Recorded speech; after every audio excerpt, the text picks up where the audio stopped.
Hello and welcome to the Flourishing Introvert Talks with me, Jo Rawbone. This is the podcast that celebrates the natural gifts of introverts so that we can flourish in all situations.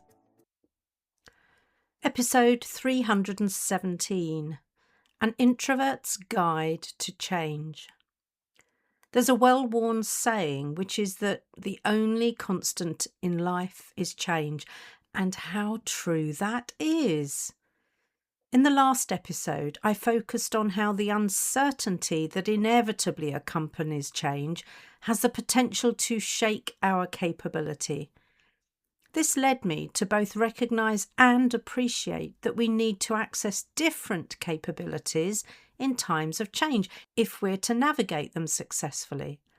Equipping ourselves to deal with the many roadblocks that change puts in our way, developing our resilience, not so we bounce back unchanged, but so we learn as we encounter the challenges, and knowing how to construct effective contingency plans, our plan Bs, makes perfect sense to me. So, this episode is devoted to sharing a few things from my practical guide to change, especially with we introverts in mind. What I share here, I have learned through my experience working as a change agent with my corporate clients and navigating my own messy paths through change. They are questions that have carried me through in some cases, saved my arse in others, and yet more I learned only by omission on reflection. I'm sharing detail around just 3 that are really relevant to the process of change, and one that is important so that you know you're not on your own in the process.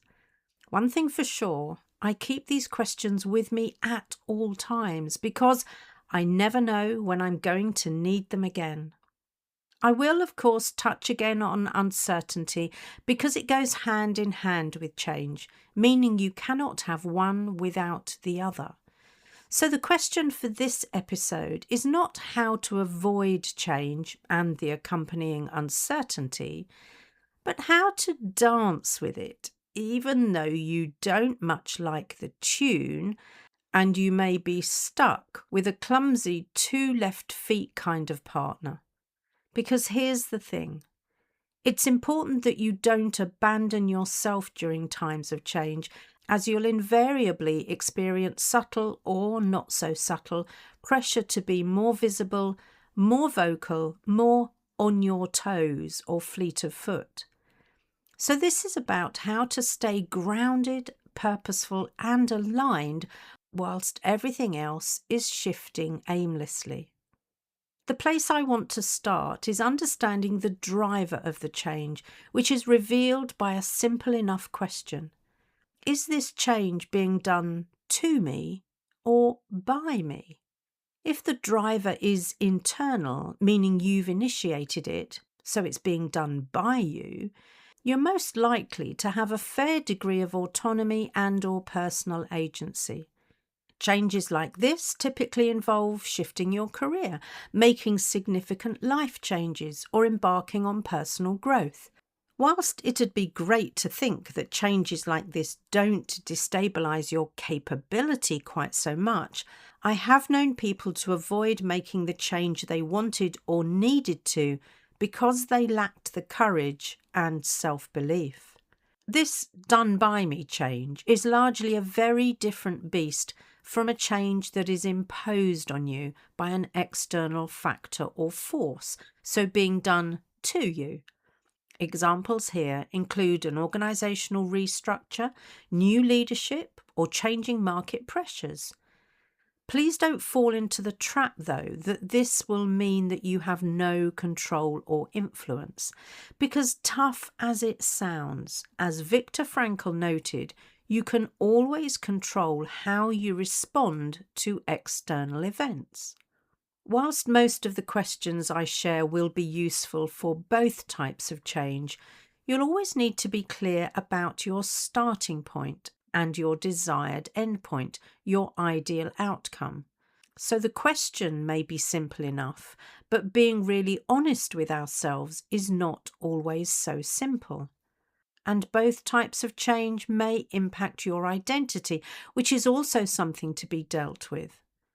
Deciding who you'll be once the change transition is complete is not to be left to chance, regardless of the type of change.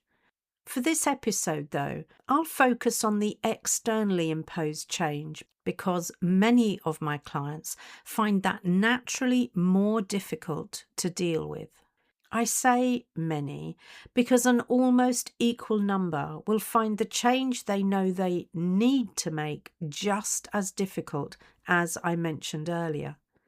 On the surface, that may seem a little strange until we realise that a shift in identity may be involved in both. Due to the lack of autonomy and reduced personal agency, imposed change can be too fast for our liking, meaning we have to make decisions and make moves even though we don't have all of the information. And change like this typically exists inside a trust recession. You know that others know more than you, but you don't know who, so you're not sure who to trust anymore. What can make this difficult is our preference to keep our head down and hope our work speaks for itself, when in reality, this is the very time we need to be more visible and willing to showcase our talents. And that is something many introverts still struggle with. So the next question is, how do I demonstrate my value authentically? It will almost certainly require you to stretch your comfort zone, and you can do that on your own terms so you're not out there in the world of fear and anxiety. And being authentic does not remove the need to be visible. It simply changes how you choose to be seen. And that choice matters because visibility with the wrong intention becomes performance. So instead of asking, how do I show up more? It may be more useful to ask, what do I want to be known for in this period of transition? That shifts you from reacting to the noise to shaping your presence with purpose. Because it's important that you're not overlooked in any reshuffle, start by owning your skills and knowing how they add value. They are the things that have helped you achieve success thus far and may well help you in the future.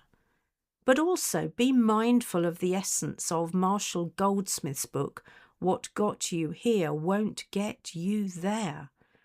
We cannot rest on our laurels, so whilst we may have remarkable technical skills, we also need to balance that with our interpersonal and people skills.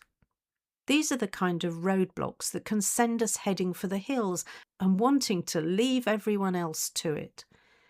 But I need to ask you this.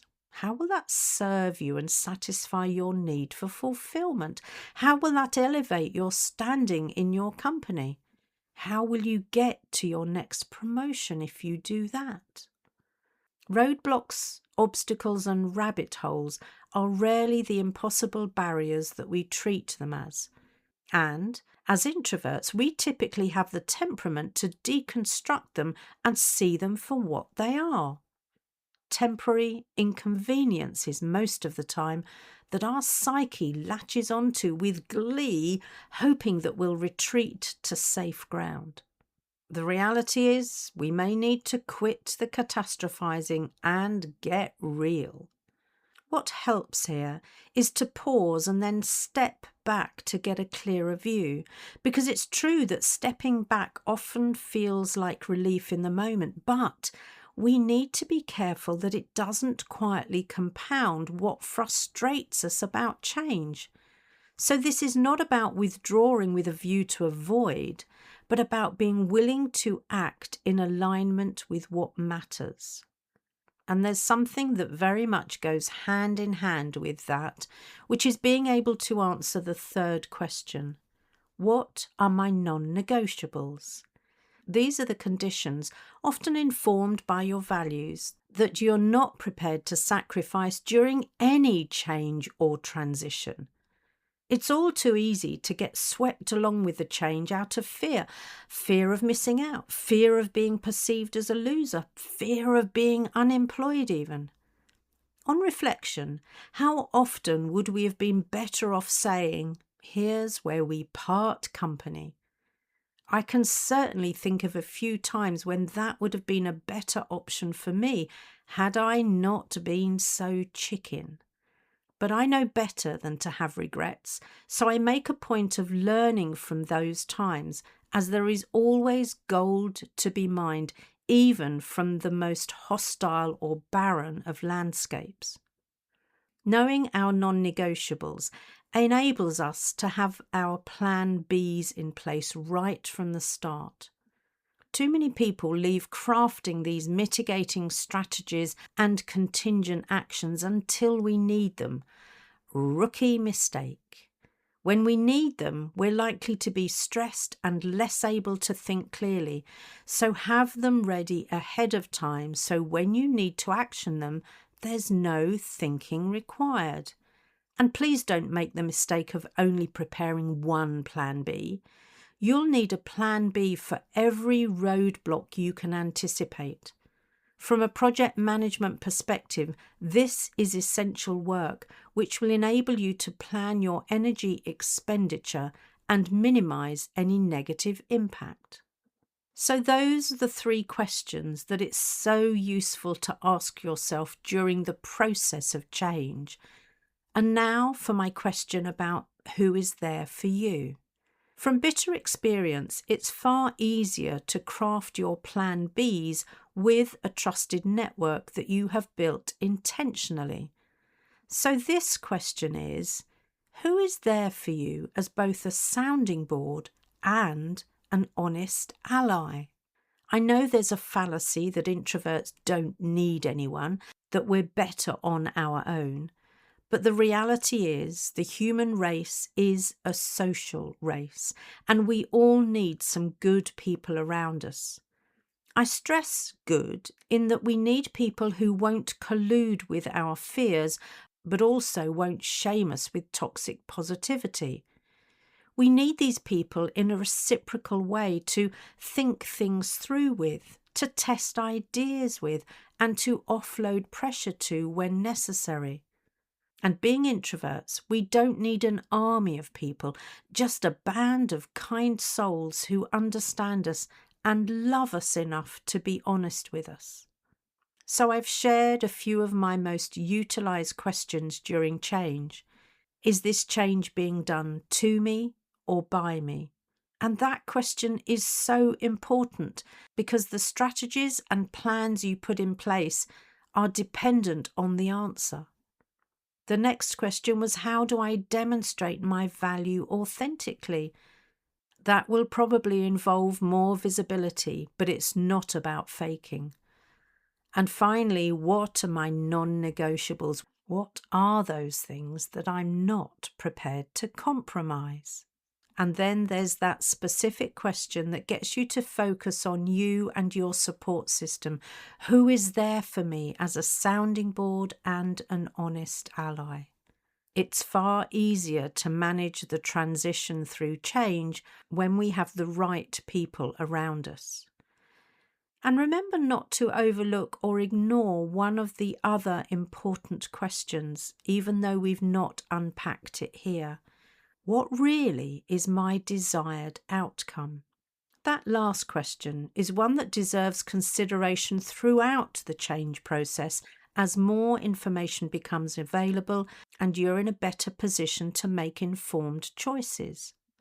I consider it very wise to be able to refine your desired outcome in light of new information.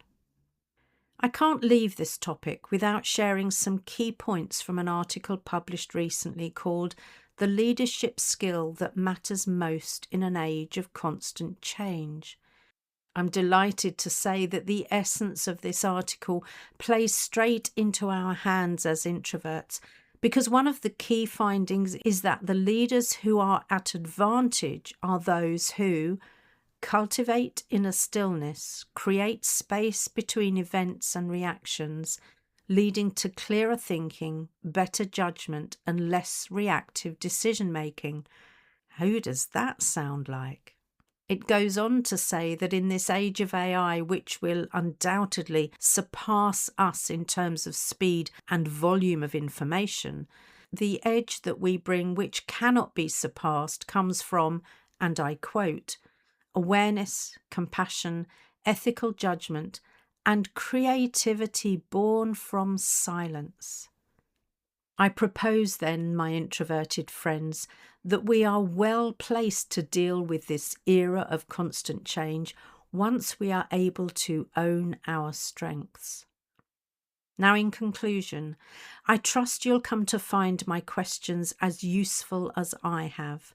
And of course, they are just a smattering of the ones you'll need to ask. And it needs to be said that knowing these questions is not the same as using them intentionally. Most people can articulate these questions in hindsight. Far fewer of us can hold on to them in the moment when uncertainty is loud and time feels compressed. So the real work is not in understanding the questions. It is in recognizing when you are in danger of abandoning those questions and yourself. If we accept that change always brings uncertainty, which it does, then the question is not how to avoid change so we can eliminate the uncertainty, but how to prepare ourselves quietly to dance with it even when we are not in charge of the music being played or at liberty to choose our dance partners. Because we can always control how we dance in each moment, because our rhythm is ours to follow. I think the real mark of the professional and leader I'd choose to follow is this. When the path becomes less clear, how prepared are we to continue? And how competently and collaboratively do we lead ourselves and others? If you enjoyed this episode as much as I did, then please subscribe, rate us and leave a comment, because we know that helps other people find the podcast. And if other people find us, other introverts can flourish. You are listening to an Intentional Media Production podcast.